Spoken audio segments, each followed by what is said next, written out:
फक्त 6 तास. तुमच्या मुलाची एक चूक आणि डॉक्टरांना त्याच्या शरीराचा एक महत्वाचा अवयव कापून फेकावा लागेल. 10 ते 18 वर्षांच्या मुलांची ती एक जागा जिथे जीवघेणी वेदना झाली तरी आपली मुलं लाजेपोटी आईबापांपासून लपवतात. आणि याच एका चुकीमुळे डॉक्टरांना त्यांचा तो अत्यंत महत्वाचा अवयव शस्त्रक्रिया करून काढून टाकावा लागतो. एक बालरोगतज्ञ म्हणून सांगतोय, ही कोणतीही अंधश्रद्धा नाहीये. ही एक भयंकर मेडिकल इमर्जन्सी आहे. याला म्हणतात टेस्टिक्युलर टॉर्शन. सोप्या भाषेत अंडकोशाला पीळ पडणं. जसा या कपड्याला पीळ पडलाय तसाच पीळ मुलांच्या गुप्त भागातल्या रक्तवाहिन्यांना पडतो.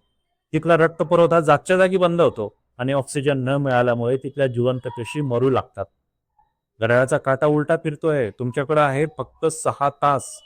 6 तासांच्या आत जर आणीबाणीची शस्त्रक्रिया झाली नाही तर तो अवयव कायमचा निकामी होतो. पण सगळ्यात मोठा धोका पुढे आहे. खेळताना, पळताना किंवा अनेकदा मध्यरात्री झोपेत अचानक ही वेदना सुरू होते. पालकांनो, ही लक्षणं लगेच लिहून ठेवा. अंडकोशात अचानक असह्य वेदना सुरू होणार, त्या भागाला तीव्र सूज येणं आणि वेदनेच्या तीव्रतेमुळे मळमळ होऊन उलट्या होणार. अशा वेळेला कुठली पेनकिलर देऊन किंवा घरगुती शेक देऊन मुलाला घरात झोपवून ठेवण्याची चूक करू नका. हा व्हिडिओ केवळ जनजागृतीसाठी आहे. वेळ न जमवता थेट रुग्णालयात धाव घ्या आणि युरोलॉजिस्ट किंवा सर्जनचा सल्ला घ्या. इथे खरा शत्रू आजार नाहीच आहे. खरा शत्रू आहे आपली लाज. आजचा 14 वर्षाचा मुलगा मोबाईलवर जगभरातलं सगळं पाहतो, पण स्वतःच्या बापाच्या डोळ्यात डोळे घालून सांगू शकत नाही, माझ्या प्रायव्हेट पार्टमध्ये प्रचंड वेदना होते.